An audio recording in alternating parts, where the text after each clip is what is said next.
Greg Bleak here again with Bill DeWeese, and we're doing the weekly roundup. As you can see, Bill is not in the studio today. He's in the kitchen, and he My says kitchen, in to front of his the coffee right, bar. I'm on sunshine, which is, I don't know if that's some kind of a drug that I should I'm be aware walking of. on. You can't see it because it's so far away. I'm walking on sunshine. Okay, that's what I figured, And when we drink coffee over here, we walk on sunshine. I don't know if you can see that or Yeah, not. lots of coffee cups hanging from the... Yes, yes, yes. Okay, so I know that the week, because I talked to you earlier, people might be just listening or watching this, the week started out fairly poorly. Yeah, and it didn't finish real well. Actually, it finished better than I had hoped. I was really not feeling good about it earlier today. It's one of the slowest weeks of the year so far, but it is what it is. But let me just go ahead and give you the Yeah. rundown here.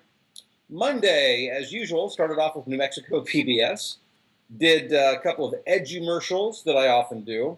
I also did an ad for Simple Green. It was an online ad for them.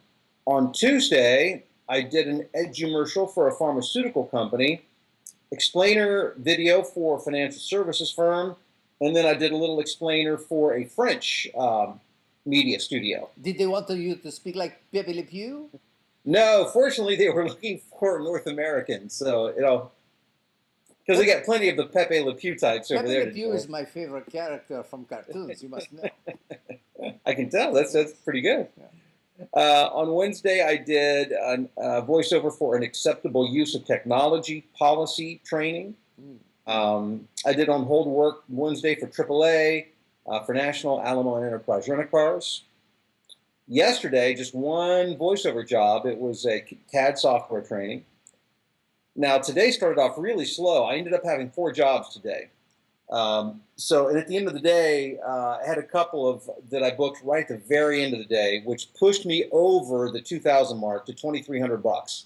Got it. So I mean, not that that's an awful voiceover week in the grand scheme of things, but it's much lower than what I would typically. But we got to remind people that this is all about comparing yourself to yourself, not comparing yourself to anyone else. So if you're normally a 300 hitter and you go a month and you hit 200. You're going to be pretty annoyed at yourself, and frankly, your team is going to be annoyed at you too. So your team with Vicky and Mallory are quite annoyed at you at the moment. No. Well, actually, think of it this way. A baseball player sometimes has to go to a new swing coach and rework the mechanics of what they do. Yep. And that's part of what I'm doing right now, not from a performance standpoint, but from a marketing standpoint. And so I knew it'd be a short-term loss for long-term gain.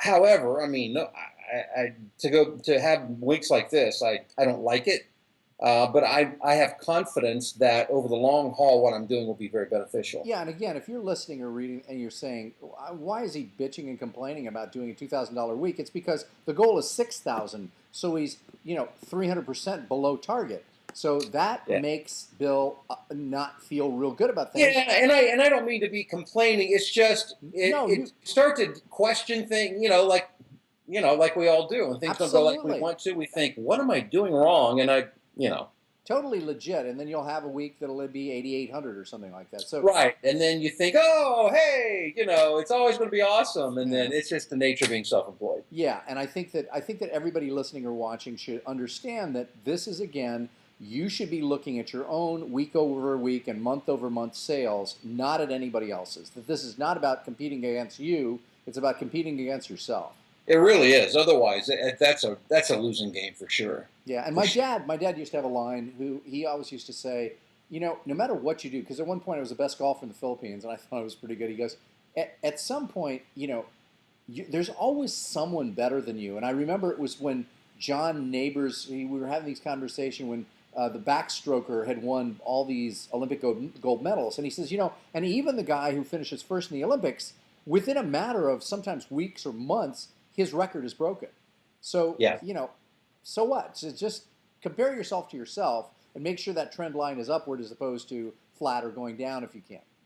And by the way, I know that from running because I like to run, but I'm not a competitive runner by any means. And so to me, I go my own pace. I finish when I finish, and for me, that's accomplishment. Improvement's accomplishment. Right. I get it. So what other great lessons and words of wisdom can we give our various folks today? Well, one is it's not over till it's over, because today, just when it looked like we were really in the dumper, things did pick up, and I finished the day with an explainer video. I did a narration for a company called Open Blue Cobia. It's they raise and harvest fish in the Panama Canal or in that area. Yeah. And got that gig today, and then another New Mexico PBS. Oh, and Mallory, she's and booked another gig for next week. So I've got a couple lined up for Tell next week. Mallory that I'm also raising fish in my bathtub. She said, "Nice." It's just a side business for me.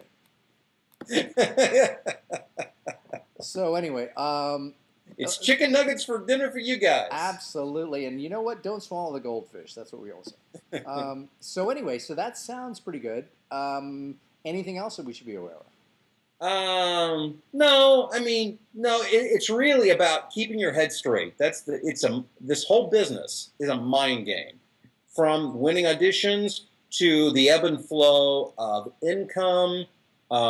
It's all a mind game, and you have to try to stay as even keeled as you can. When things are going great, you got to know that next week may not be so great. When things are not going so great, you have to have confidence that things are going to pick up. And they typically do. With my obsession about numbers, now the only thing that I reminded you of is to give us at some point the amount of time you spent on Adobe Audition, and then also I was wondering if you are tracking. You may be, and I don't know if I've asked you about this.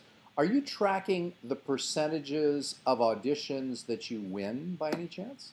I don't have a specific number for you, but I was just talking to Mallory about that today, I think, yesterday or today. Talking about, I actually want to create a chart up on the wall. I think it's a good idea because, I mean, I think it'll be kind of interesting for other people to hear about, but also it'll be kind of interesting for you to look at to see if, say, for example, if you went and got some, whatever, more coaching, or after our event in November with Dave Fennoy, you pick up some tips. Blatant plug. What is it? VoiceOverRevolutionEvent.com.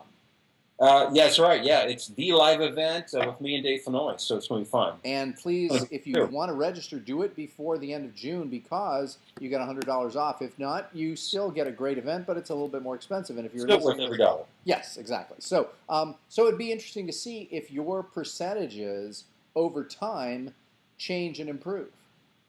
Yes. Yeah. And I'll be honest with you. I mean, I'm going to do it because you're right. I need to do it. It makes me nervous. Why?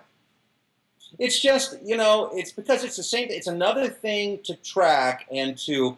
I try to never focus too much on. I mean, you got to know numbers or at least trends. I believe in keeping track of trends. But like, for instance, being really tuned into the number for this week, can kind of put you in a bad mental state. So you have to be very careful with that stuff. Yeah, no, I understand it. And so, I mean, that's something we're talking about because I think people that are listening, watching, are probably thinking the same thing, that, it might be pretty depressing if you started putting up, as a newbie, let's say, or somebody who hadn't been in the business a while, your numbers for voices.com and you're one for 148. Yeah. Well, yeah, or worse. And forget newbies. I mean, everybody. It can be a real struggle. I don't care how good you are. Yeah. I know people who are fabulous who have. It's taken tons of auditions. Yeah, and then it's a flip side. Remember the one guy you coached that within a matter of literally almost hours he got a national Jeep commercial or something? Oh, okay. No, you're thinking somebody else, but. There is a situation where a guy, emailed me back and he booked a national gig like right after some one-on-one coaching, and that's what I'm talking about. Yeah, exactly. So anyway, take a look at that. So, folks, there you have it. That's the week. There's some words of wisdom, and Fred Gleek and Bill Luis out.